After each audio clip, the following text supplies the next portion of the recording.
नमस्कार दोस्तों, PS education world में आपका स्वागत है। इतिहास के अंतर्गत हम लोग प्राचीन भारत का इतिहास में सिंधु घाटी सभ्यता तक रिवीजन सीरीज कर चुके थे। आज की ये सीरीज वैदिक काल से शुरू करेंगे और इस वीडियो में जहाँ तक संभव होगा वहाँ तक प्राचीन भारत का इतिहास का हम लोग अध्ययन कर लेंगे। चलिए आज का शुरू करते हैं। वैदिक काल के संदर्भ में सिंधु घाटी सभ्यता हो चुकी है, तो सिंधु घाटी सभ्यता के बाद वैदिक काल का इतिहास पढ़ना जरूरी है। तो चलिए वैदिक काल को ध्यान से पढ़िएगा, यहाँ से प्रश्न हमेशा परीक्षाओं में पूछे जाते हैं। तो वैदिक काल के बारे में जान लेते हैं। वैदिक काल किसे कहते हैं? तो 1500 ईसा पूर्व से 600 ईसा पूर्व तक के कालखंड को वैदिक संस्कृत की संज्ञा दी जाती है। 1500 ईसा पूर्व, ये ध्यान रखने के लिए है कि 1500 ईसा पूर्व से 600 ईसा पूर्व के कालखंड को वैदिक संस्कृत के नाम से जाना जाता है। तो वैदिक संस्कृत का कालखंड क्या है? 1500 ईसा पूर्व से 600 ईसा पूर्व। वैदिक काल के दो भाग हैं। वैदिक काल के दो भाग हैं। पहले भाग का ऋग्वैदिक काल और दूसरे भाग का नाम है उत्तर वैदिक काल या ऋग्वैदिकोत्तर काल। तो दो भाग हैं, ऋग्वैदिक काल तथा उत्तर वैदिक काल। तो इसमें सर्वप्रथम हम लोग ऋग्वैदिक काल के बारे में पढ़ेंगे, उसके बाद उत्तर वैदिक काल के बारे में जान लेंगे। तो आर्य सर्वप्रथम अफगानिस्तान एवं पंजाब में बसे। तो ये महत्वपूर्ण फैक्ट है कि जो आर्य हैं वो सर्वप्रथम अफगानिस्तान एवं पंजाब में बसे। मैक्स मूलर ने आर्यों का मूल निवास मध्य एशिया माना है। तो ये वेरी इंपॉर्टेंट है कि मध्य एशिया में आर्यों का निवास स्थान किसके द्वारा माना गया, निर्धारित किया गया है? तो मैक्स मूलर महोदय ने। मैक्स मूलर जर्मनी के विद्वान थे जिन्होंने प्राच्य संस्कृति और साहित्य का विशद अध्ययन किया, और मैक्स मूलर महोदय का मानना है कि आर्य मध्य एशिया के मूल निवासी थे। दोस्तों, यहाँ आर्य शब्द का अर्थ जान लेना उचित है। तो आर्य शब्द का जो अर्थ है वो श्रेष्ठता है। आर्य शब्द का जो अर्थ है वो श्रेष्ठता को दिखाता है। तो आर्य अपने को श्रेष्ठ जाति मानते थे और इनका मूल निवास मध्य एशिया माना जाता है। चलिए देख लेते हैं इस काल के दौरान कुछ नदियां थीं जो कि बहुत फेमस थीं। उसके बाद आर्थिक, राजनीतिक, सांस्कृतिक व्यवस्था के बारे में अध्ययन भी कर लेंगे, क्योंकि यहाँ से प्रश्न हमेशा परीक्षाओं में पूछे जाते हैं, इसलिए ये आपको जानना बहुत ही जरूरी है। जो वैदिक कालीन नदियाँ थी, वैदिक काल में जो नदियाँ थी, वैदिक काल की जो नदियाँ थी वो प्रमुख नदियाँ इस प्रकार से हैं। प्राचीन नाम और आधुनिक नाम उसका हम लोग देखेंगे। तो ये आपको याद रखना बहुत ही महत्वपूर्ण है, वेरी इंपॉर्टेंट। यहाँ से हमेशा UP PCS, UP triple SC, UPSC के एग्जाम में प्रश्न आते हैं। तो पहली नदी का नाम है क्रुमु और इसका आधुनिक नाम कुर्रम है। पहली नदी का नाम है क्रुमु और इसका आधुनिक नाम कुर्रम है। कुभा दूसरी नदी है और इसका नाम वर्तमान में काबुल है। तो ये दोनों नदियाँ वर्तमान अफगानिस्तान से संबंधित हैं। क्रुमु कुर्रम और कुभा काबुल। इसके बाद की जो नदियाँ हैं बितस्ता, झेलम। बितस्ता का नवीन नाम झेलम है। अस्किनी का नया नाम चिनाब है। परुष्णी का नया नाम रावी है। ये बहुत ही इंपॉर्टेंट फैक्ट है दोस्तों, ये आपको याद रखना जरूरी है। तो बितस्ता झेलम है, अस्किनी चिनाब, परुष्णी रावी, सुतुद्री सतलज, बिपाशा ब्यास। आप पंचनद जो पढ़ते हैं, पंचनद, ब्यास, सतलज, रावी, चिनाब, झेलम, तो इनका नाम ब्यास का बिपाशा, सतलज का सुतुद्री और रावी का परुष्णी, चिनाब का अस्किनी, झेलम का बितस्ता। दिशद्वती एक नदी बहती है, दिशद्वती जो कि वैदिक कालीन नदी है। वर्तमान में उसका नाम घग्घर मिलता है। गोमल को गोमती नदी कहा गया। गोमल वर्तमान जो गोमती नदी बहती है, लखनऊ जिस नदी के किनारे बसा हुआ है उसका वैदिक नाम गोमल था। और एक और स्वात क्षेत्र में नदी बहती है, स्वात नदी, जो कि अफगानिस्तान और पाकिस्तान एरिया में बहती है, तो उसका नाम सुवास्तु था। तो इस काल की जो प्रमुख नदियां थीं ये आपने देखा, और ये क्रम आपको याद रखना बहुत ही जरूरी है क्योंकि परीक्षा की दृष्टि से बहुत ही महत्वपूर्ण है। चलिए बढ़ते हैं वैदिक कालीन आर्थिक व्यवस्था की ओर। तो वैदिक कालीन आर्थिक व्यवस्था के बारे में जान लेते हैं। तो गाय मुद्रा की परिचायक थी। वैदिक काल के समय जो गाय थी वो महत्वपूर्ण थी। वैदिक काल में जो गाय थी वो महत्वपूर्ण थी, और ये गाय को अघन्या कहा जाता था। गाय को अघन्या कहा जाता था। अघन्या अर्थात गाय मारे जाने योग्य नहीं थी, इसलिए इसको अघन्या कहा गया। ये वेरी इंपॉर्टेंट फैक्ट है, इसको याद रखिए। गाय मुद्रा की परिचायक थी और ये मारे जाने योग्य नहीं थी, इसलिए इसे अघन्या कहा गया। घोड़ा उपयोगी पशु था, लेकिन ये गाय के समान महत्वपूर्ण नहीं था। घोड़ा युद्ध लड़ने के लिए काम में आता था। आर्य रथों का प्रयोग करते थे। आर्य रथों का प्रयोग करते थे। वे बाघ, मछली, नमक, चावल, लोहा तथा चांदी से अपरिचित थे। ये बहुत ही महत्वपूर्ण फैक्ट है। ये यूपीएससी में कई बार पूछा गया है। इसमें से कोई एक वाक्यांश बना देगा कि आर्य चावल से परिचित थे। तो आप ध्यान रखिए कि आर्य चावल, लोहा और चांदी से अपरिचित थे। जो आर्य थे, ऋग्वैदिक कालीन आर्य थे, वो इन चीज़ों से अपरिचित थे। ऋग्वेद में बढ़ई, रथकार, बुनकर, चर्मकार, कुम्हार आदि शिल्पियों का उल्लेख मिलता है। सामाजिक व्यवस्था देख लेते हैं।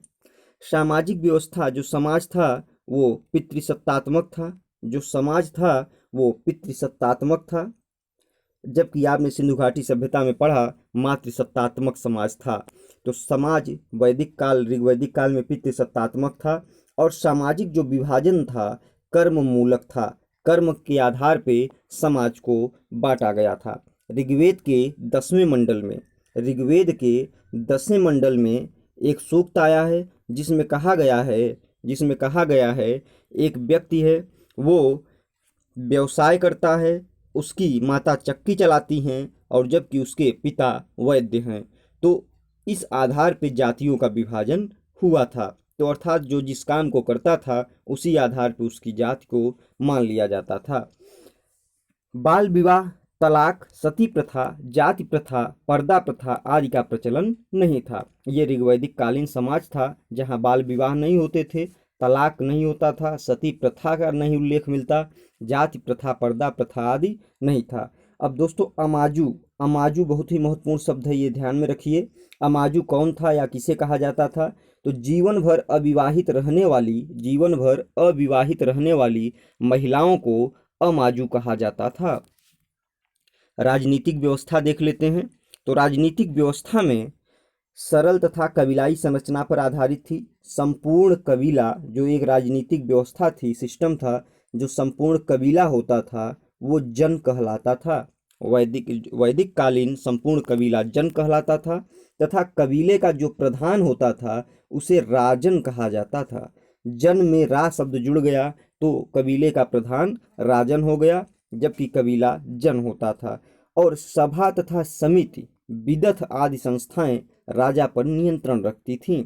सभा, समिति और विदथ आदि जैसी संस्थाएं राजा पर नियंत्रण रखती थी। सभा में समाज के उच्च वर्ग के लोग भाग लेते थे। सभा में समाज के उच्च वर्ग के लोग भाग लेते थे, जबकि समिति में उच्च वर्ग के साथ साथ सामान्य जन को भी भाग लेने का अधिकार था। समिति में सामान्य जन भी भाग लेते थे।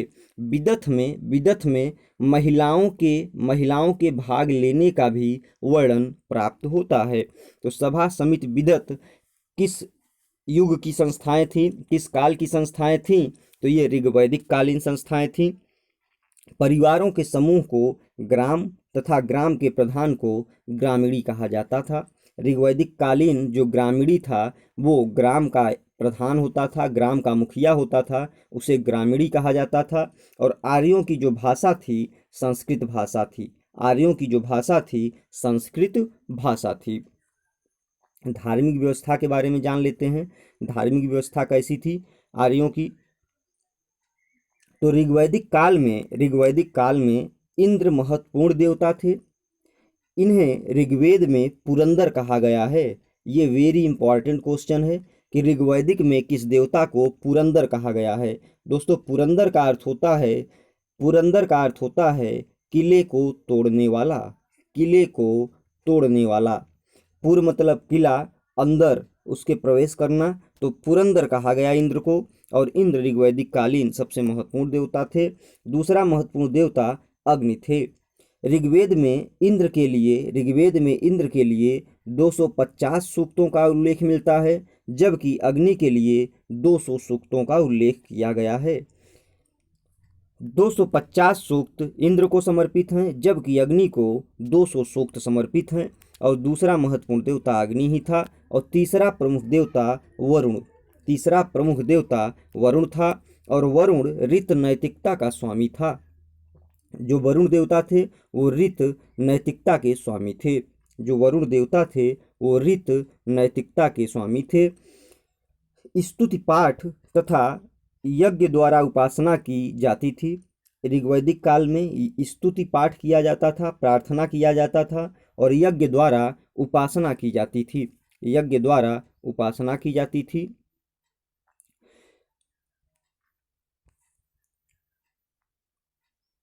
बलि के रूप में साग सब्जी, जौ आदि भेंट किए जाते थे। सोम को पेय पदार्थ का देवता माना जाता था। एक सोम नामक देवता होते थे जो पेय पदार्थ के देवता माने जाते थे।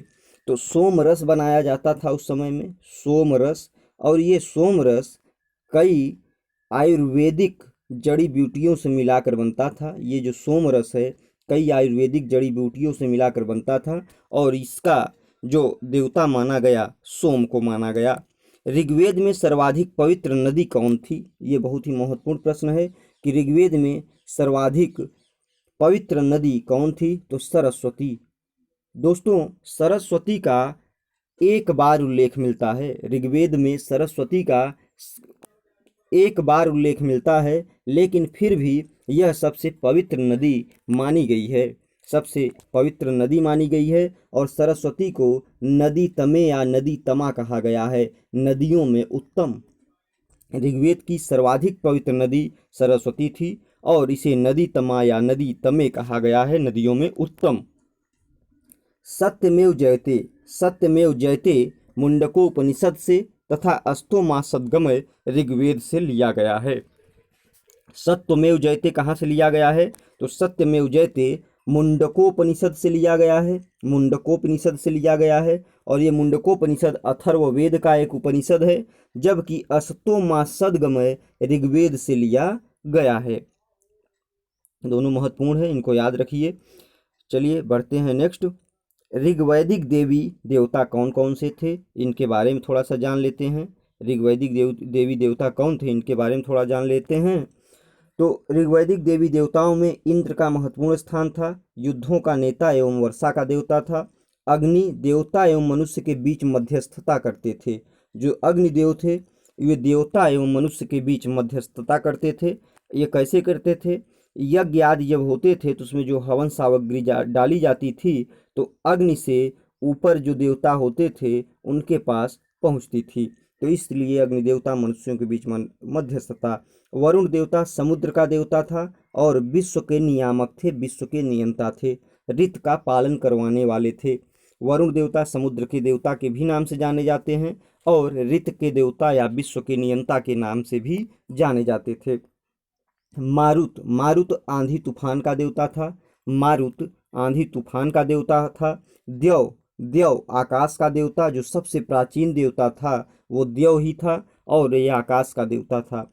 उषा प्रगति एवं उत्थान देवी थी। सोम वनस्पति देवता था, और अश्विन विपत्तियों को हरने वाला देवता था। दोस्तों ये महत्वपूर्ण है, एक बार यूपीपीसीएस में ये पूछा गया था कि पूषण का संबंध किस देवता से है? तो पूषण का संबंध पशुओं के देवता से है, जबकि अश्विन विपत्तियों को हरने वाले देवता थे। चलिए इसके बाद हम लोग वैदिक साहित्य देख लेते हैं।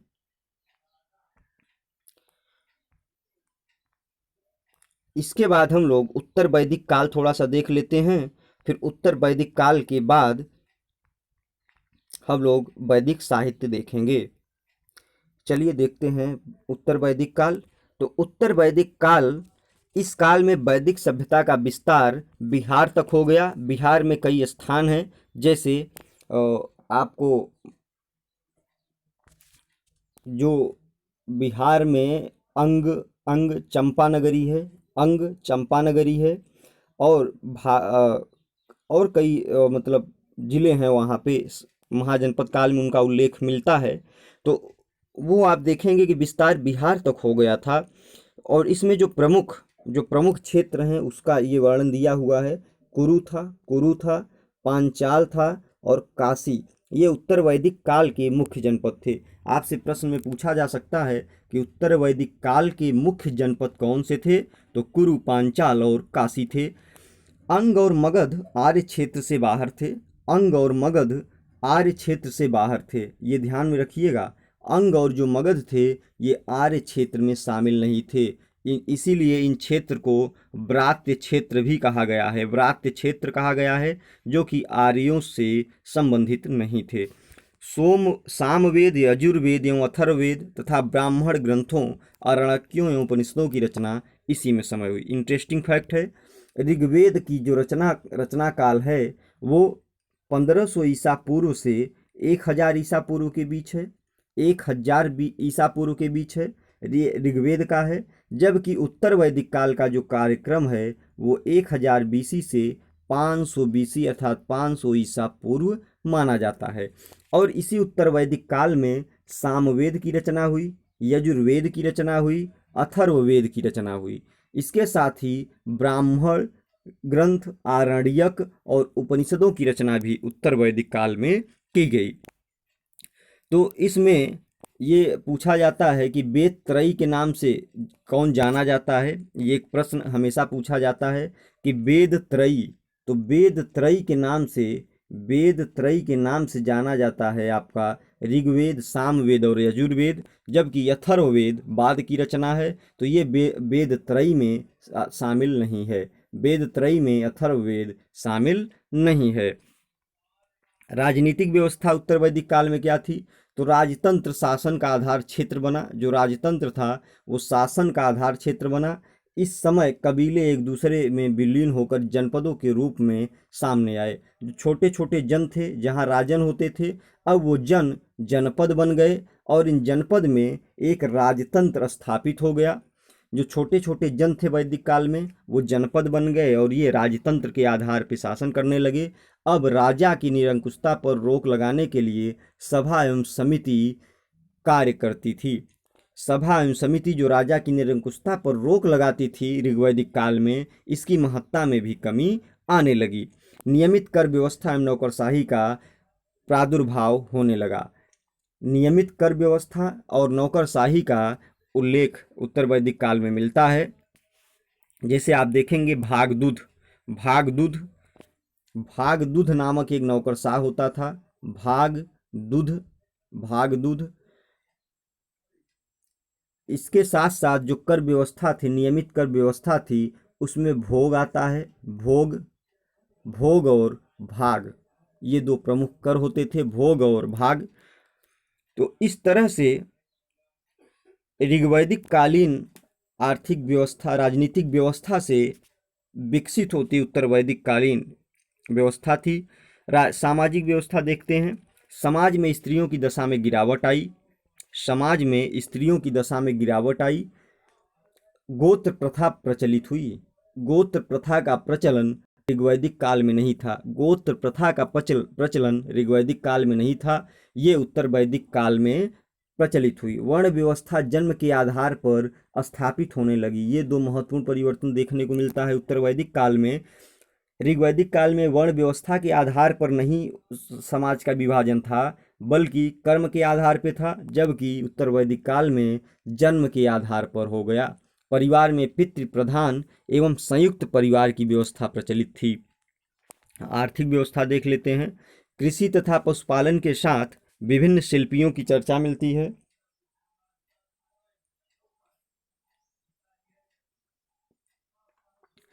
कृषि तथा पशुपालन के साथ विभिन्न शिल्पों की चर्चा मिलती है।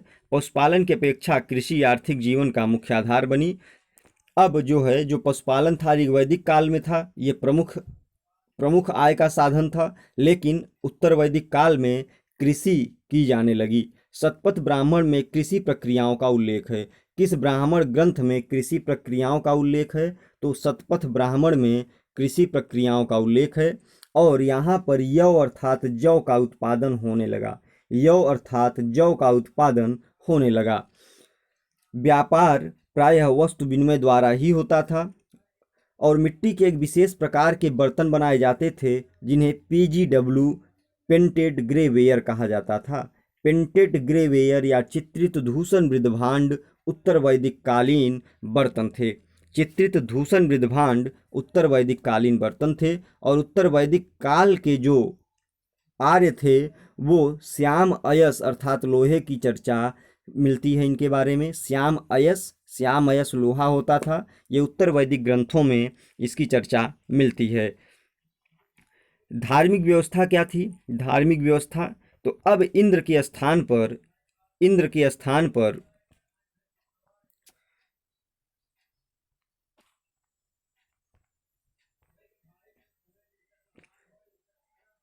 धार्मिक व्यवस्था में देखिए इंद्र के स्थान पर प्रजापति सर्वाधिक प्रिय देवता थे, सर्वाधिक प्रिय देवता बन गए प्रजापति। समाज में ब्राह्मणों का प्रभुत्व बढ़ गया। ये धार्मिक व्यवस्था की दो विशेषताएं। प्रजापति सर्वाधिक प्रिय देवता बन गए और ब्राह्मणों का स्थान महत्वपूर्ण हो गया क्योंकि वे ही धार्मिक अनुष्ठान संपन्न कराते थे। तीसरा, जादू टोना अर्थात जादू टोना अंधविश्वास में विश्वास बढ़ता गया। ये तीन महत्वपूर्ण धार्मिक व्यवस्था में विशेषताएं देखने को मिलती हैं उत्तर वैदिक कालीन समाज में। अब देखते हैं हम लोग वैदिक साहित्य को देख लेते हैं थोड़ा सा। जो वैदिक साहित्य है तो वैदिक साहित्य में सबसे पहले हम लोग देख लेते हैं ऋग्वेद को। वैदिक साहित्य में सर्वप्रथम हम लोग देखते हैं ऋग्वेद को। तो ऋग्वेद में 10 मंडल और 1028 श्लोक हैं। ऋग्वेद में कितने मंडल हैं? 10 मंडल। ये बहुत ही पेड क्वेश्चन है, हमेशा पूछा जाता है। ऋग्वेद में 10 मंडल और 1028 श्लोक हैं। 1017 सूक्त हैं जबकि 11 बालखिल्य हैं। अब यहाँ देखिए जो बालखिल्य है, बालखिल्य का मतलब है कि ये बाद में जोड़े गए। 1017 मूल हैं, मूल रूप से 1017 हैं, लेकिन कुछ बाद में जोड़े गए 11, तो इस तरह से उन्हें बालखिल्य कहा गया। लगभग 10,600 मंत्र हैं ऋग्वेद में। और महत्वपूर्ण ये है कि 10 राग युद्ध का वर्णन किस वैदिक ग्रंथ में मिलता है? तो वो ऋग्वेद में है। ऋग्वेद में 10 राग युद्ध का वर्णन मिलता है। 10 राग युद्ध का वर्णन ऋग्वेद में मिलता है और यह परुष्णी रावी नदी के तट पर हुआ था। ऋग्वेद में 10 राग युद्ध का वर्णन मिलता है और यह परुष्णी अर्थात रावी नदी के तट पर हुआ जिसमें सुदास विजयी हुआ और सुदास भरत जनों का नेता था और विश्वामित्र अनार्यों का नेतृत्व कर रहे थे और वे पराजित हो गए थे। तो भरत जनों का नेता सुदास इसमें विजयी हुआ था। और ऋग्वेद के 10वें मंडल में ये देखिए ऋग्वेद के किस मंडल में पुरुष सूक्त का उल्लेख मिलता है? तो पुरुष सूक्त का उल्लेख ऋग्वेद के 10वें मंडल में मिलता है और इसी पुरुष सूक्त में 4 वर्णों अर्थात ब्राह्मण, क्षत्रिय, वैश्य और शूद्र का पहली बार उल्लेख मिलता है। तो ब्राह्मण, क्षत्रिय, वैश्य एवं शूद्र का पहली बार उल्लेख कब मिलता है? तो ऋग्वेद के 10वें मंडल में पुरुष सूक्त में मिलता है। इसके बाद आता है आपका यजुर्वेद। तो यजुर्वेद कर्म कांड प्रधान ग्रंथ है। यजुर्वेद जो आपका है वो कर्म कांड प्रधान ग्रंथ है। इसमें यज्ञ आदि के बारे में क्रियाएं दी गई हैं और इसके 2 भाग हैं, कृष्ण यजुर्वेद और शुक्ल यजुर्वेद। तो कृष्ण यजुर्वेद जो है वो गद्य में लिखा हुआ है और शुक्ल यजुर्वेद पद्य में लिखा गया है। कृष्ण यजुर्वेद गद्य में और शुक्ल यजुर्वेद पद्य में लिखा गया है। इसके पहले जो ऋग्वेद है उसका पूरा वर्णन पद्य में है, जबकि यजुर्वेद में गद्य और पद्य दोनों लिखा गया।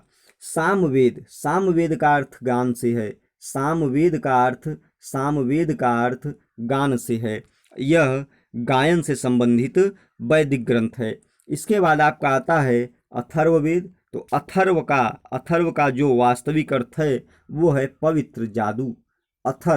अथर्व का शब्द का जो तात्पर्य है उसका अर्थ है पवित्र जादू। और अथर्व में रोग निवारण, राजभक्ति, विवाह, प्रणय गीत, अंधविश्वासों का वर्णन है। इसके बाद आपके पास आता है ब्राह्मण ग्रंथ। तो ब्राह्मण ग्रंथ जो है, प्रत्येक वेद की गद्य रचना ही ब्राह्मण ग्रंथ है। प्रत्येक वेद की गद्य रचना को ब्राह्मण ग्रंथ कहते हैं। आपने पिछली वीडियो में ब्राह्मण ग्रंथों में पढ़ा था कि जैसे ऋग्वेद का जो ब्राह्मण ग्रंथ था ऐतरेय और कौशितकी था। इसी तरह से सामवेद का पंचविश था और यजुर्वेद का गोपथ था। तो इस तरह से आपने पिछले वीडियो में सुना था। तो इसमें ये आपको याद रखना पड़ेगा कि ब्राह्मण जो है वेद की गद्य रचना थे। आरण्यक क्या थे? तो आरण्यक शब्द अरण्य से बना है। जो आरण्यक शब्द है अरण्य से बना है और अरण्य का अर्थ होता है जंगल। अरण्य संस्कृत शब्द है और इसका हिंदी में अर्थ होता है जंगल। तो आरण्यक ऐसे ग्रंथ थे जिनमें आत्मा, परमात्मा, जन्म, मृत्यु, पुनर्जन्म आदि का उल्लेख है और ये ज्ञान मार्ग एवं कर्म मार्ग के बीच सेतु का कार्य करते हैं। तो आरण्यक, ये प्रश्न महत्वपूर्ण है कि ज्ञान मार्ग और कर्म मार्ग के बीच सेतु का काम कौन से ग्रंथ करते हैं? तो आरण्यक ग्रंथ ज्ञान मार्ग और कर्म मार्ग के बीच में एक सेतु का कार्य करते हैं। उपनिषद का अर्थ क्या होता है? उपनिषद, इसका शाब्दिक अर्थ होता है गुरु के समीप बैठकर एकांत में सीखी जाने वाली विद्या। गुरु के समीप बैठकर एकांत में सीखी जाने वाली विद्या को उपनिषद कहा जाता है। उप मतलब समीप, निषद मतलब ज्ञान। गुरु के समीप बैठकर प्राप्त किया जाने वाला ज्ञान उपनिषद में है और इसमें आत्मा और ब्रह्म के संबंध में दार्शनिक चिंतन का वर्णन किया गया है। उपनिषद में आत्मा और ब्रह्म के दार्शनिक चिंतन के बारे में वर्णन है। उपनिषद में किसका वर्णन है? आत्मा और ब्रह्म के दार्शनिक चिंतन का। उपनिषदों की कुल संख्या 108 है। उपनिषदों की कुल जो संख्या है 108 है और इन्हें वेदांत भी कहते हैं। ये बहुत ही महत्वपूर्ण है कि वेदांत किससे संबंधित है? तो वेदांत का संबंध उपनिषद से है। जो 108 उपनिषद हैं उन्हें ही वेदांत कहा जाता है। और उपनिषद में कुछ महत्वपूर्ण उपनिषद हैं, जैसे बृहदारण्यक उपनिषद, उसके साथ साथ केन उपनिषद, कठ उपनिषद, जैमिनी उपनिषद। ये महत्वपूर्ण कुछ उपनिषद हैं। तो इसका भी वर्णन आपको आगे मिलेगा। इसके बाद हम जान लेते हैं उपवेद के बारे में। उपवेद क्या होते हैं? तो जो वेदों के संक्षिप्त नोट्स लिखे गए उन्हें उपवेद कहा गया। तो ऋग्वेद का जो उपवेद है ये बहुत ही महत्वपूर्ण है, इसको याद रखना बहुत ही जरूरी है। ये यूपीएससी और यूपीपीसीएस में कई बार पूछा गया है, मिलाने के लिए प्रश्न आया है। ऋग्वेद का जो उपवेद है आयुर्वेद है और ये चिकित्सा शास्त्र से संबंधित है। यजुर्वेद का धनुर्वेद होता है। यजुर्वेद का धनुर्वेद उपवेद है, ये युद्ध शास्त्र से संबंधित है। सामवेद का गंधर्ववेद संगीत शास्त्र से संबंधित है।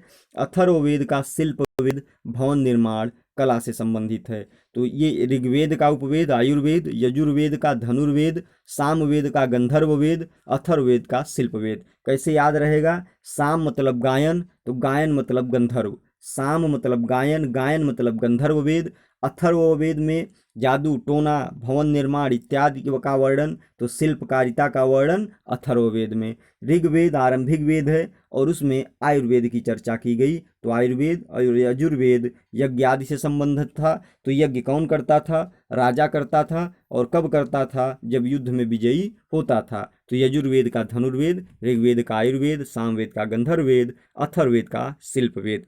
इसके बाद वेदांग के बारे में जान लेते हैं। तो जो वेदांग है ये भी महत्वपूर्ण है परीक्षा के लिहाज से।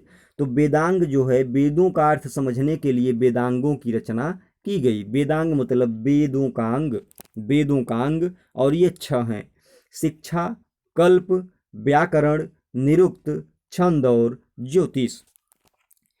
शिक्षा, कल्प, व्याकरण, निरुक्त, छंद और ज्योतिष। निरुक्त में यास्क का निरुक्त सबसे महत्वपूर्ण है। निरुक्तों में यास्क मुनि का निरुक्त सबसे महत्वपूर्ण है, ये याद रखिएगा। यास्क मुनि का निरुक्त सबसे महत्वपूर्ण है। और वेदांग के 6 भाग हैं: शिक्षा, कल्प, व्याकरण, निरुक्त, छंद और ज्योतिष। चलिए कुछ और ग्रंथों के बारे में जान लेते हैं। जो कुछ और ग्रंथ हैं, अन्य ग्रंथ, खड दर्शन, ये बहुत ही महत्वपूर्ण है। ये इतना महत्वपूर्ण है एग्जाम की दृष्टि से कि कई बार परीक्षाओं में ये पूछा गया है।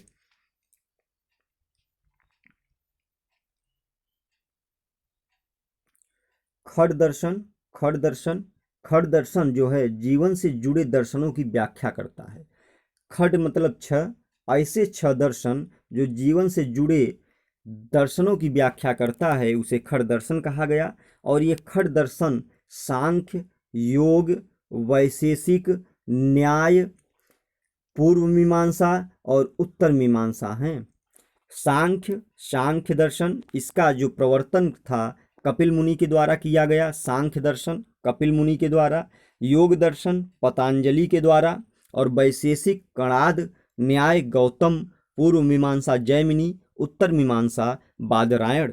ये कई बार सिंगल पूछा जाता है कि सांख्य के प्रवर्तक कौन हैं, योग का प्रवर्तन किसने किया, और कई बार मिलाने के लिए आ जाता है। क्रम उल्टा दिया रहेगा और इसमें आपको सही क्रम मिलाना होता है। तो इसको याद रखिए कि सांख्य का कपिल मुनि, योग पतंजलि, वैशेषिक कणाद, न्याय गौतम, पूर्व मीमांसा जैमिनी, उत्तर मीमांसा बादरायण। कुछ पुराणों के बारे में जो पुराण हैं, तो सबसे प्राचीन पुराण आप जानते हैं मत्स्य पुराण है। सबसे प्राचीन मत्स्य पुराण है। और विष्णु, नारद, वामन प्रमुख पुराण हैं। इसके साथ कुल 18 पुराण हैं। 18 पुराण हैं। पुराणों की कुल कितनी संख्या है? 18 पुराण हैं। और मत्स्य पुराण सबसे प्राचीन है। और मत्स्य पुराण में विष्णु के 10 अवतारों का उल्लेख मिलता है। विष्णु के 10 अवतारों का उल्लेख किस पुराण में मिलता है? तो ये मत्स्य पुराण में। इसी तरह से रामायण की रचना महर्षि वाल्मीकि ने की थी और इसे चतुर्विंशति सहस्त्री संहिता भी कहा जाता है। इसकी चर्चा हम लोग पहले वीडियो में कर चुके हैं, वहाँ आप सुन सकते हैं। बढ़ते हैं आगे। तो आगे अब हम लोग कुछ स्मृति ग्रंथों का अध्ययन करेंगे, कुछ स्मृति ग्रंथों का भी अध्ययन कर लेंगे। तो महाभारत का भी उल्लेख पहले वीडियो में है, महर्षि व्यास ने इसकी रचना की थी और इसे जय संहिता और शतसहस्त्री संहिता के नाम से जाना जाता है।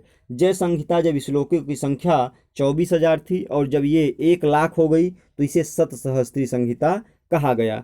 तो ये ध्यान में रखना है, चतुर्विंशत जो सहस्त्री संहिता है और रामायण का नाम है, जबकि शतसहस्त्री संहिता महाभारत और जय संहिता भी महाभारत का नाम है। सूत्र साहित्य के अंतर्गत वैदिक साहित्य में विधि और नियमों का प्रतिपादन किया गया है। सूत्र साहित्य के अंतर्गत विधि और नियमों का प्रतिपादन किया गया है और सूत्र साहित्य का प्रणयन किया गया, जिसे कल्पसूत्र कहा गया। कल्पसूत्र सूत्र साहित्य से संबंधित है और इसी कल्पसूत्र के 3 भाग हैं। कल्पसूत्र क्या है? सूत्र साहित्य है और इस कल्पसूत्र के 3 भाग हैं, स्रोत सूत्र, गृह्य सूत्र और धर्म सूत्र। और सूत्र से ही स्मृति ग्रंथों का विकास हुआ। तो स्मृति ग्रंथों का जो विकास हुआ वो सूत्र साहित्य से हुआ और सूत्र साहित्य में सबसे प्रमुख कल्प सूत्र है और कल्प सूत्र के 3 भाग हैं, स्रोत सूत्र, गृह्य सूत्र और धर्म सूत्र। चलिए स्मृतियों के बारे में थोड़ा सा जान लेते हैं। स्मृतियाँ कौन सी हैं? स्मृतियों में सामाजिक नियमों का उल्लेख मिलता है, विधि विधान बनाए गए हैं और इसमें सबसे प्राचीन स्मृति मनुस्मृति है बृहस्पति स्मृति, याज्ञवल्क्य स्मृति, नारद स्मृति, पराशर स्मृति और कात्यायन स्मृतियाँ प्रमुख हैं। स्मृतियों में मनु स्मृति सबसे पुरानी स्मृति है और इसके अलावा अन्य स्मृतियों में बृहस्पति स्मृति, याज्ञवल्क्य, नारद, पराशर एवं कात्यायन स्मृतियाँ हैं। तो इस तरह से आपका वैदिक काल कंप्लीट हुआ। वैदिक काल में हम लोगों ने ऋग्वैदिक काल और उत्तर वैदिक काल का अध्ययन किया, उसके साथ साथ वैदिक साहित्यों का भी अध्ययन किया। अब हम लोग बढ़ेंगे ऐतिहासिक तथ्य की तरफ। ऐतिहासिक, अभी तक हमने जो अध्ययन किया वो या तो लिपिबद्ध थे या लिपिबद्ध नहीं थे, स्रोत साहित्य थे, सुने जाने वाले थे। अब हम जिस इतिहास की चर्चा करेंगे उनकी लिखित सामग्री भी उपलब्ध है, लिपियां भी उपलब्ध हैं और जो पढ़ी जा चुकी हैं, उसके साथ साथ उनसे संबंधित साहित्य भी उपलब्ध हैं। तो ऐतिहासिक काल का संबंध ऐसे कालखंड से होता है जहां भाषा और लिपि का पर्याप्त विकास है और उसको पढ़ा जा सका है और उससे संबंधित साहित्य भी उपलब्ध हैं। तो अब हम लोग पढ़ेंगे महाजनपदों का उदय। महाजनपदों का उदय जो कि ऐतिहासिक काल से संबंधित है। तो बौद्ध ग्रंथ अंगुत्तर निकाय, एक बौद्ध ग्रंथ है जिसका नाम है अंगुत्तर निकाय और एक जैन ग्रंथ है जिसका नाम है भगवती सूत्र। इसमें 16 महाजनपदों का उल्लेख मिलता है और 16 महाजनपद का संबंध 6ठी शताब्दी ईसा पूर्व से है। 6ठी शताब्दी ईसा पूर्व से है, अर्थात उत्तर वैदिक कालीन के बाद का जो कालखंड है वो महाजनपदों का है। तो महाजनपदों का उल्लेख कहाँ मिलता है? बौद्ध ग्रंथ अंगुत्तर निकाय और जैन ग्रंथ भगवती सूत्र में। ठीक है, ये बहुत ही महत्वपूर्ण फैक्ट है कि महाजनपदों का उल्लेख कहाँ मिलता है। ये याद रखिए, अंगुत्तर निकाय बौद्ध ग्रंथ है और जैन ग्रंथ भगवती सूत्र है। इन 16 महाजनपदों को हम जान लेते हैं कि इनके नाम क्या थे और इनकी राजधानियाँ क्या थी। तो ये देख लीजिए, अंग, मगध, काशी, वत्स, वज्जी, कौशल, अवंती, मल्ल, पांचाल। तो अंग की राजधानी चंपा थी, अंग की राजधानी चंपा थी और ये भागलपुर मुंगेर बिहार में है। मगध की राजधानी गिरिव्रज, राजगिरी, पटना, गया बिहार। मगध की राजधानी समय समय पर बदलती रही और इसमें गिरिव्रज प्रारंभिक राजधानी जिसे राजगिरी कहा गया पटना में स्थित है और इसकी एक राजधानी गया में भी थी और ये वर्तमान गया बिहार में स्थित है। मगध की जो राजधानी थी गिरिव्रज राजगिरी और पटना गया बिहार में पड़ता है। काशी वाराणसी, वत्स कौशाम्बी, वज्जी वैशाली, कौशल श्रावस्ती, अवंतिका उज्जैनी और माहिष्मती। अवंत की 2 राजधानियाँ थी, उज्जैनी और महिष्मती। उत्तरी अवंती और दक्षिणी अवंती। तो उत्तरी अवंत की राजधानी उज्जैनी और दक्षिणी अवंत की राजधानी महिष्मती और ये मालवा मध्य प्रदेश। मल्ल की राजधानी कुशावती थी। जबकि चेद की राजधानी सोथीवती बुंदेलखंड में, सोक्तिवती या सोथीवती बुंदेलखंड रीजन में। ये बहुत ही महत्वपूर्ण है, अक्सर चेद का ही राजधानी पूछता है। मिलाने के लिए तो 16 में से किसी का भी देगा और आपको कहेगा कि कौन सा सही है, मिलान करें, निम्नलिखित में कौन सा राजधानी सही नहीं है। तो इस तरह से चेदी, सोथीवती बुंदेलखंड, कुरु की इंद्रप्रस्थ, मत्स्य विराटनगर वर्तमान राजस्थान जयपुर में, कंबोज की राजधानी हाटक, सूरसेन की राजधानी मथुरा। अस्मक महत्वपूर्ण है, इसका भी अक्सर पूछता है एग्जाम में। अस्मक इसकी पोतना या पोटिल गोदावरी नदी क्षेत्र और गांधार की राजधानी तक्षशिला थी। तो जो महाजनपद काल थे उसमें 16 महाजनपद थे। तो 16 महाजनपदों की जो राजधानियां थी और उनका नाम क्या था ये याद रखना है एग्जाम के लिए। तो पहला फिर से देख लेते हैं, अंग चंपा, मगध गिरिव्रज, काशी वाराणसी, वत्स कौशाम्बी, वज्जी वैशाली, कौशल श्रावस्ती, अवंती उज्जैन महिष्मती, मल्ल कुशावती, पांचाल अहिछत्र, चेद सोथिवती, कुरु इंद्रप्रस्थ, मत्स्य विराटनगर, कंबोज हाटक, सूरसेन मथुरा, अस्मक पोतना या पोटिल गोदावरी नदी क्षेत्र और गांधार तक्षशिला। इन सभी महाजनपदों में, 16 महाजनपदों में उत्तर प्रदेश में जो स्थित महाजनपद थे वो काशी था। उत्तर प्रदेश में जो स्थित महाजनपद थे उसमें काशी था। काशी जो वाराणसी क्षेत्र में है। वत्स कौशाम्बी था जो वर्तमान प्रयागराज में है, वर्तमान प्रयागराज है, प्रयागराज कौशाम्बी। तो जो पुराना कौशाम्बी था प्रयागराज में लगता था। तो काशी, वाराणसी, वत्स, कौशाम्बी ये उत्तर प्रदेश में थे। कौशल श्रावस्ती ये उत्तर प्रदेश में था। कौशल श्रावस्ती ये उत्तर प्रदेश में था। मल्ल कुशावती या देवरिया, ये देवरिया उत्तर प्रदेश में था। पांचाल अहिछत्र, पांचाल अहिछत्र फर्रुखाबाद उत्तर प्रदेश में था। चेदी सोथीवती ये बुंदेलखंड रीजन में है जो वर्तमान उत्तर प्रदेश में था। इसके अलावा कुरु इंद्रप्रस्थ, कुरु इंद्रप्रस्थ, कुरु इंद्रप्रस्थ ये भी उत्तर प्रदेश के मेरठ वाले क्षेत्र में था। और सूरसेन मथुरा ये भी उत्तर प्रदेश में था। तो इस तरह से उत्तर प्रदेश में सूरसेन मथुरा उत्तर प्रदेश, कुरु इंद्रप्रस्थ उत्तर प्रदेश, पांचाल फर्रुखाबाद उत्तर प्रदेश, मल्ल देवरिया उत्तर प्रदेश, कौशल फैजाबाद उत्तर प्रदेश और वत्स कौशाम्बी उत्तर प्रदेश, काशी वाराणसी के आसपास। तो ये इस तरह से आपको ध्यान में रखना है कि कौन से क्षेत्र कहाँ थे और इनकी राजधानियाँ क्या थीं और इनका वर्णन किस ग्रंथ में मिलता है। तो इसके बाद हम लोग देख लेते हैं भारत में धार्मिक आंदोलन। भारत में धार्मिक आंदोलन देख लेते हैं। और इस धार्मिक आंदोलन में दो महत्वपूर्ण धार्मिक आंदोलन थे, जैन धर्म का और बौद्ध धर्म का। तो ईसा पूर्व 6ठी सदी में ब्राह्मणवादी कर्मकांडों के विरुद्ध, ब्राह्मणवादी कर्म, अब आपसे पूछा जाए कि भारत में जो 6ठी शताब्दी ईसा पूर्व में धार्मिक आंदोलन हुए वो किसके विरोध में हुए थे? तो ब्राह्मणवादी कर्मकांडों के विरोध में। 6ठी शताब्दी ईसा पूर्व में जो आंदोलन हुए, धार्मिक आंदोलन हुए, वो ब्राह्मणवादी कर्मकांडों के विरुद्ध हुए थे। और ये नास्तिक एवं अनीश्वरवादी थे। ये नास्तिक थे और ईश्वर में विश्वास नहीं करते थे। तो इसमें जो प्रमुख रूप से दो धर्म का उदय हुआ, संप्रदाय का उदय हुआ, वो बौद्ध धर्म एवं जैन धर्म था। बौद्ध धर्म एवं जैन धर्म था।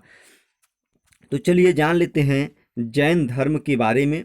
जैन धर्म के बारे में, तो जैन धर्म के जो तीर्थंकर थे, जैन धर्म के जो संस्थापक थे, वो थे ऋषभदेव, प्रथम तीर्थंकर थे।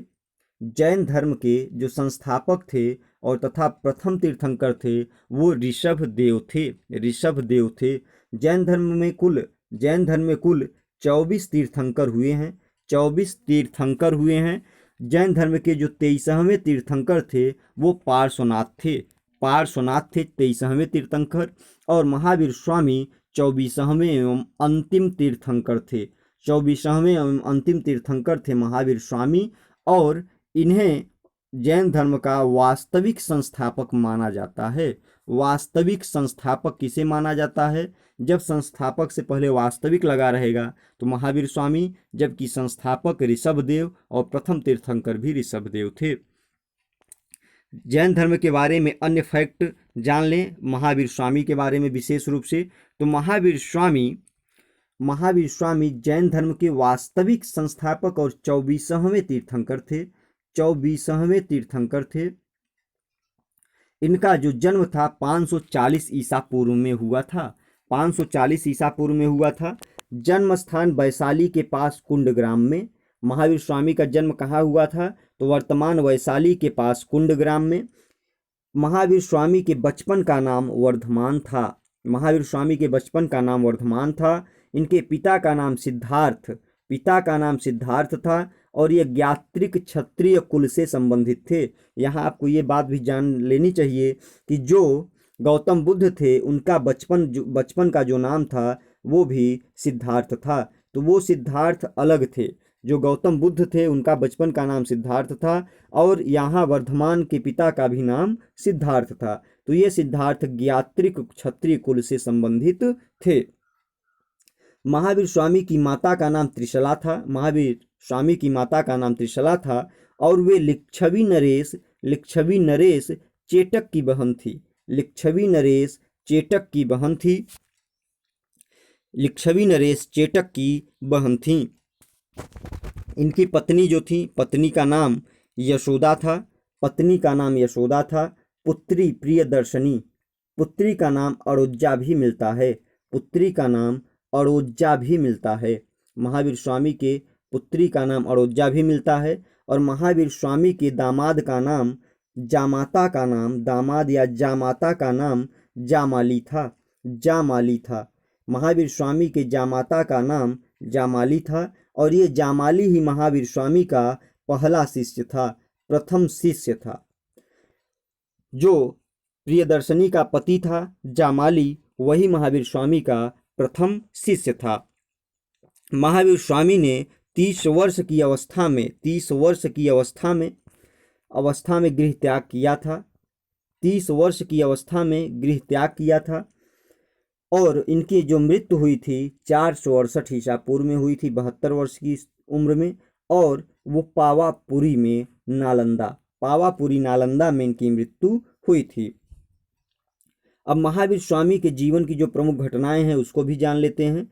तो महावीर स्वामी के जीवन की जो प्रमुख घटनाएं हैं, ज्ञान प्राप्ति। तो 12 वर्ष की कठोर तपस्या के बाद महावीर स्वामी को ज्ञान की प्राप्ति हुई। 12 वर्ष की कठिन तपस्या के बाद 30 वर्ष की उम्र में घर छोड़ा और 12 वर्ष की कठिन तपस्या की। इस तरह से 42 वर्ष की उम्र में इन्हें ज्ञान की प्राप्ति हुई।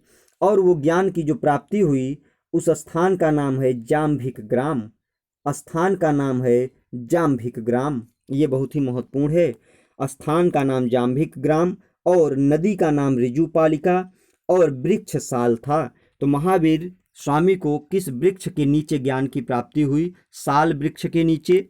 कौन सी नदी? तो ऋजुपालिका नदी। कौन सा ग्राम? जाम्भिक ग्राम। ये तीनों फैक्ट बहुत ही महत्वपूर्ण हैं। नेक्स्ट, ज्ञान, जो इनको ज्ञान प्राप्त हुआ उसे कैवल्य कहा गया। महावीर स्वामी को जो ज्ञान प्राप्त हुआ उसे कैवल्य कहा गया। ये बात आपको समझ में आ रही है? जो महावीर स्वामी का ज्ञान था उसे कैवल्य कहा गया, कैवल्य। और इसलिए महावीर स्वामी को केवलिन भी कहा जाता है, महावीर स्वामी को केवलिन भी कहा जाता है। केवलिन का अर्थ होता है कैवल्य की प्राप्ति करने वाला, कैवल्य की प्राप्ति करने वाले को केवलिन भी कहा जाता है। और कैवल्य का अर्थ होता है सर्वोच्च ज्ञान। आपसे परीक्षा में पूछ सकता है कि कैवल्य शब्द का अर्थ होता है, तो कैवल्य का अर्थ होता है सर्वोच्च ज्ञान। और जब कैवल्य की प्राप्ति हो गई महावीर स्वामी को तो वे कैवलिन भी कहलाए। जिन मतलब विजेता, जिन कहलाए। अरहत मतलब योग्य, इस ज्ञान के प्राप्त करने के योग्य थे, इसलिए अरहत कहलाए। अगर ये पूछा जाए कि महावीर स्वामी का निम्नलिखित में से कौन सा नाम नहीं है, तो आप ये ध्यान में रखिए कि कैवलिन, जिन, अरहत, वर्धमान महावीर स्वामी के नाम हैं। जैन संघ, महावीर स्वामी ने जैन संघ की स्थापना की, और वो पावापुरी में जैन संघ की स्थापना की। और जामाल, चंदना सुदर्मन, महासयग, कुंडकोलीय, नंदिनी पिया, कामदेव, ये सब इनके शिष्य थे। तो महावीर स्वामी के शिष्यों का नाम, थोड़ा सा 1-2 शिष्यों का नाम जरूर याद रखिए, जिसे जामाली हो गया, कामदेव हो गया, महासयग हो गया। तो ये कभी पूछ लेता कि निम्नलिखित में कौन से शिष्य नहीं थे। जामाली आपको याद रखना है विशेष रूप से, क्योंकि जो जामाली था वो प्रथम था और इनकी पुत्री का पति था। जैन महासंगीतियों के बारे में इसी समय देख लेते हैं। तो जैन जो महासंगीतियाँ थी वो दो संगीतियाँ हुई थी। जैन महासंगीतियों में 2 संगीतियाँ हुई थी। प्रथम संगीति पाटलिपुत्र में स्थूल भद्र की अध्यक्षता में। वेरी इंपॉर्टेंट है, महत्वपूर्ण है कि जैन महासंगीतियाँ कब, किसकी अध्यक्षता में और कहाँ हुई थी। तो प्रथम 322 से 298 ईसा पूर्व के मध्य में हुई थी।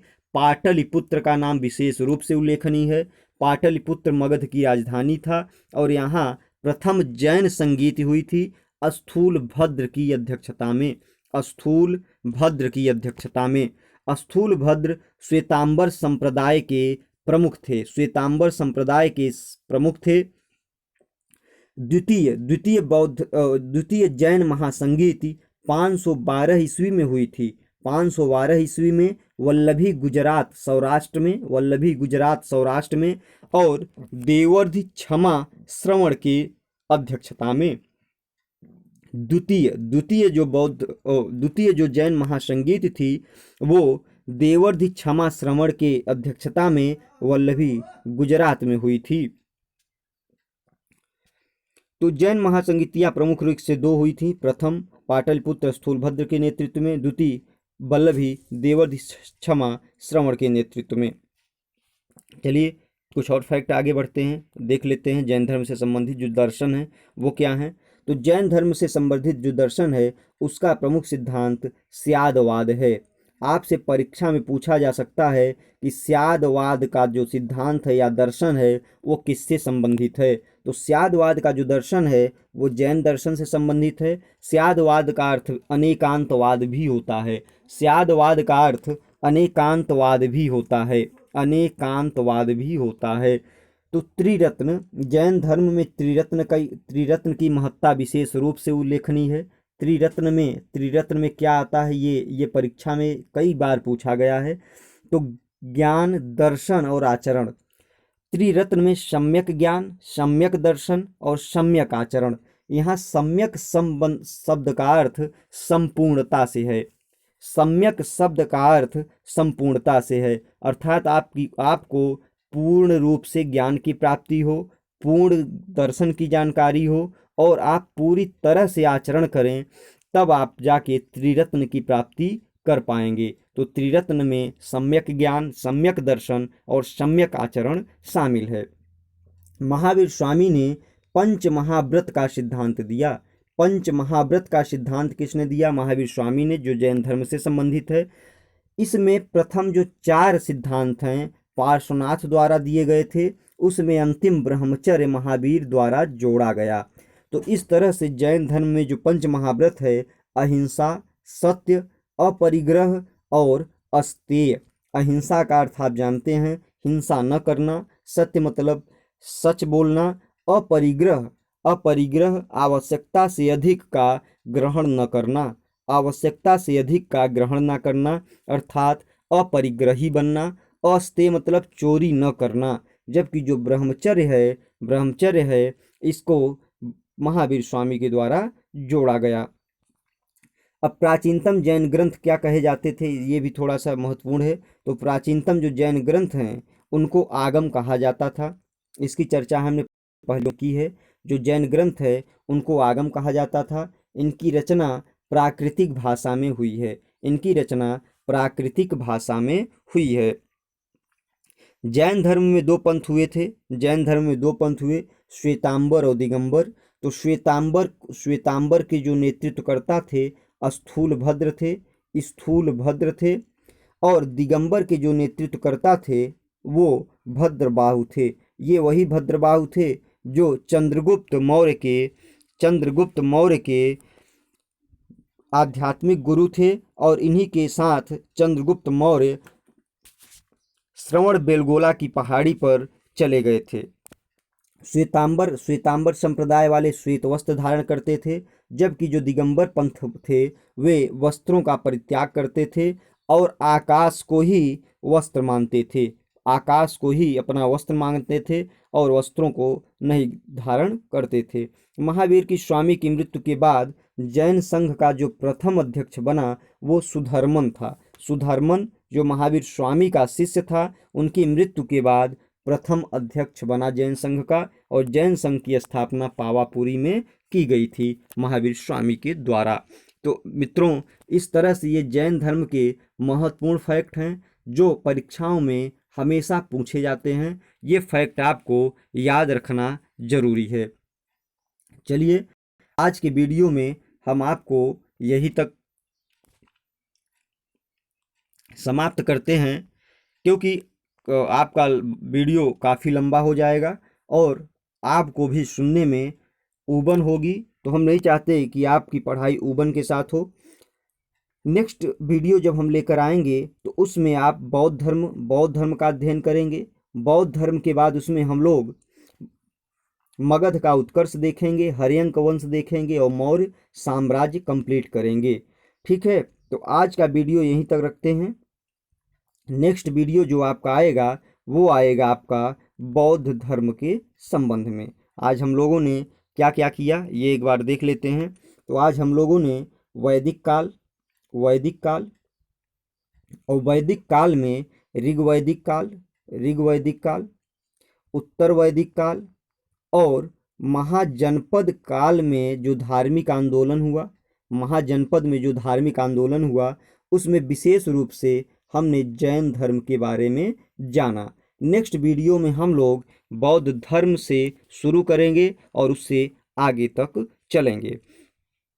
तब तक के लिए नमस्कार, धन्यवाद। आप अच्छे से स्वस्थ रहिए, अच्छे से पढ़ाई करते रहिए और पीएस एजुकेशन वर्ल्ड को यूट्यूब चैनल को आप फॉलो कर लीजिए, इसको शेयर भी करिए, सब्सक्राइब कर लीजिए ताकि आपको सभी विषयों से संबंधित सामान्य अध्ययन की सरलतम जानकारी प्राप्त होती रहे।